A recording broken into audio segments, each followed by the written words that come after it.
Vitória do governo. Câmara aprova regime de urgência para o novo marco fiscal.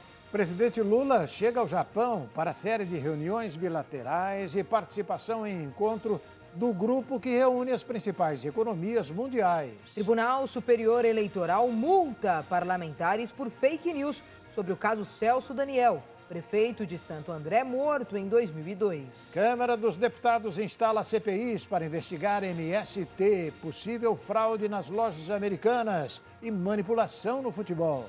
O Brasil News está começando.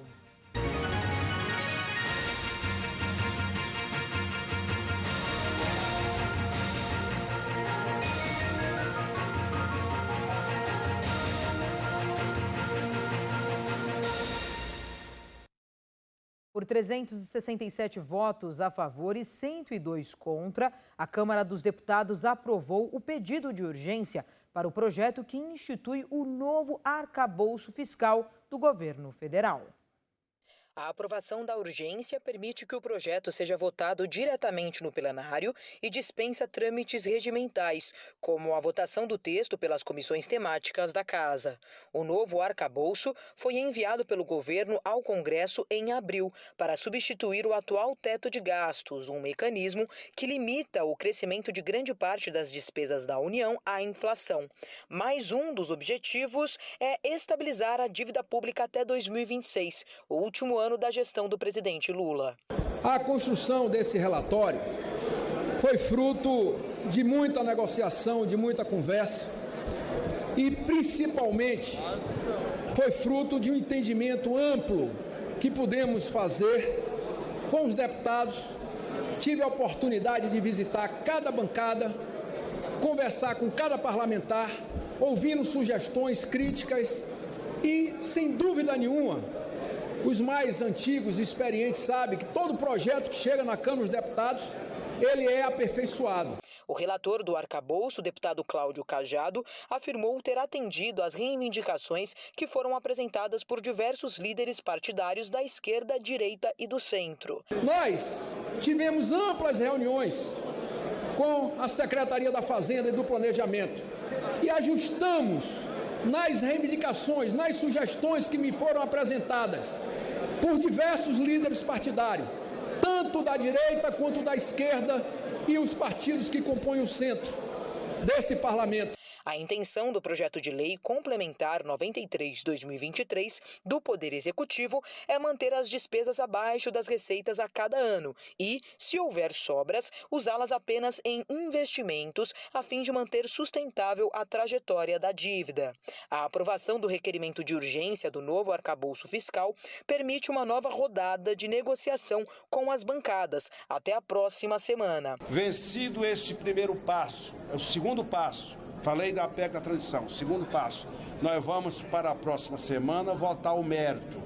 E daqui para terça ou quarta-feira é continuarmos o trabalho.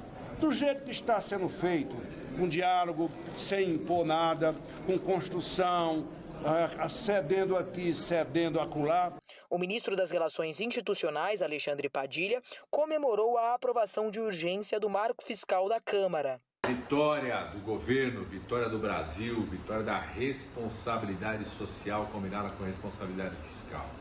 Por 367 votos, aprovamos a urgência da votação do novo marco fiscal. A lei que combina a responsabilidade social e fiscal foi tão bem liderado o debate pelo ministro Fernando Haddad e pela equipe econômica. Ney Gonçalves Dias, o relator do marco fiscal, o deputado Cláudio Cajado, surpreendeu o mercado ao aumentar os gastos nos próximos anos. Acompanhem. O arcabouço fiscal, que veio do Ministério da Fazenda, foi considerado por muitos como frouxo, porque ele não estabelecia regras de obrigatoriedade como a responsabilidade fiscal para o não cumprimento e outros aspectos. Pois bem, esperava-se que, no Congresso, o relator fizesse um arrochamento, apertasse um pouco os parafusos. E a gente estava de olho mesmo nos gatilhos, ou seja, quando o governo gasta mais do que tem, do que recebe, ele contingencia, ele tira de outros setores. A gente estava de olho nisso. A gente estava de olho na possível volta da responsabilidade fiscal. Eis que nesta quinta-feira o mercado é surpreendido. Cajado autoriza um aumento dos gastos e libera um aumento dos gastos em 24 e 25 de cerca de 80 bilhões de reais. Os técnicos da Câmara dos Deputados dizem que este aumento é de 42 bilhões de reais. Eu explico. É que no arcabouço enviado pelo ministro Haddad, você tinha lá a possibilidade dos gastos de 70% da receita e aquele famoso entre 0,6 e 0,2. Agora, você tem a possibilidade do aumento baseado na inflação de 2 anos e mais 2,5%. Pois bem, de qualquer forma, o projeto a urgência foi aprovada ontem na Câmara por 364 votos, uma votação que, se você... 367 votos. Esta votação é tão expressiva, não quer dizer que lá para frente do plenário vai acontecer. Mas na Comissão de Constituição e Justiça foi uma votação tão expressiva que, se fosse a reforma tributária, ela teria passado. Se fosse a reforma administrativa, ela teria passado. Ou seja, se fosse uma PEC, o projeto de emenda à Constituição, ele teria passado. O presidente Lula terá reuniões bilaterais com líderes mundiais nos próximos dias. Petista desembarcou em Hiroshima, no Japão, onde participa da cúpula estendida do G7. O presidente Luiz Inácio Lula da Silva desembarcou nesta quinta-feira no Japão para participar da cúpula estendida do G7. De acordo com o Palácio do Planalto, uma reunião com o primeiro-ministro da Austrália, Anthony Albanese, está marcada para o primeiro dia de viagem. No sábado, o petista se encontra com o primeiro-ministro do Japão, Fumio Kishida, presidente temporário do G7, anfitrião do evento e autor do convite em abril para que o petista participasse.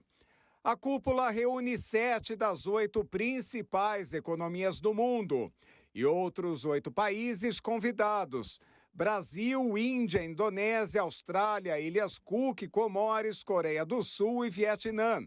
Durante a estadia em Hiroshima, também estão previstas reuniões com o presidente francês Emmanuel Macron, o primeiro-ministro da Alemanha, Olaf Scholz, e o secretário-geral da Organização da ONU, Antônio Guterres.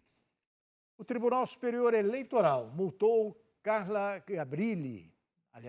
Zambelli e Flávio Bolsonaro em R$10 mil por fake news contra o presidente Lula. O Tribunal Superior Eleitoral decidiu nesta quinta-feira multar em R$10 mil os senadores Mara Gabrilli, do PSD de São Paulo, Flávio Bolsonaro, do PL do Rio de Janeiro, e a deputada Carla Zambelli, do PL paulista, por divulgação de fake news contra o presidente da República, Luiz Inácio Lula da Silva, do PT. Em entrevista à Rádio Jovem Pan, às vésperas do primeiro turno das eleições de 2022, Mara Gabrilli associou Lula ao assassinato do ex-prefeito de Santo André, Celso Daniel, morto em 2002. À época, ela era candidata a vice-presidente na chapa encabeçada pela atual ministra Simone Tebet. O vídeo foi compartilhado por Carla Zambelli e Flávio Bolsonaro. Por isso, os dois também foram multados. O TSE já havia determinado a retirada do ar dos vídeos da entrevista e deu direito de resposta a Lula. Os ministros Carlos Horbach e Sérgio Banhos deixaram o Tribunal Superior Eleitoral. O presidente Lula deve agora escolher seus substitutos a partir de uma lista tríplice. Os indicados analisarão o caso de Jair Bolsonaro. Com a saída do ministro Carlos Orbach do Tribunal Superior Eleitoral nesta quinta-feira, a corte fica agora com 2 vagas em aberto. O magistrado foi nomeado pelo ex-presidente Michel Temer como ministro substituto do TSE em 2017 e reconduzido por Jair Bolsonaro em 2019. Tornou-se titular em 2021 com um mandato de 2 anos. Ele abriu mão de ser reconduzido desta vez. Orbach enviou um ofício ao presidente do TSE, ministro Alexandre de Moraes, e Rosa Weber, presidente do Supremo Tribunal Federal, abrindo mão da sua recondução ao cargo. Na quarta-feira, Sérgio Banhos também deixou o tribunal. Ele permaneceu no cargo depois de 4 anos e não poderia ser reconduzido. A escolha para os 2 substitutos na Corte Eleitoral deve se afunilar em 3 nomes. André Ramos Tavares é doutor e mestre em Direito pela PUC São Paulo e ex-presidente da Comissão de Ética Pública da Presidência da República. Fabrício Juliano Mendes Medeiros, que é mestre em Direitos e Políticas Públicas, especialista em Direito Constitucional Processual pela Universidade Federal de Sergipe e integrante do Instituto Brasileiro de Direito Eleitoral. E Floriano Marques, doutor em Direito Público pela USP, diretor da Faculdade de Direito da USP e professor titular do Departamento de Direito Público da área de Direito Administrativo. As nomeações serão feitas pelo presidente Luiz Inácio Lula da Silva a partir de uma lista tríplice que será encaminhada pelo STF. Os substitutos de Banhos de Orbach votarão no julgamento da ação que pede a inelegibilidade de Bolsonaro. O processo trata de reunião do ex-presidente com embaixadores no Palácio da Alvorada em julho de 2022.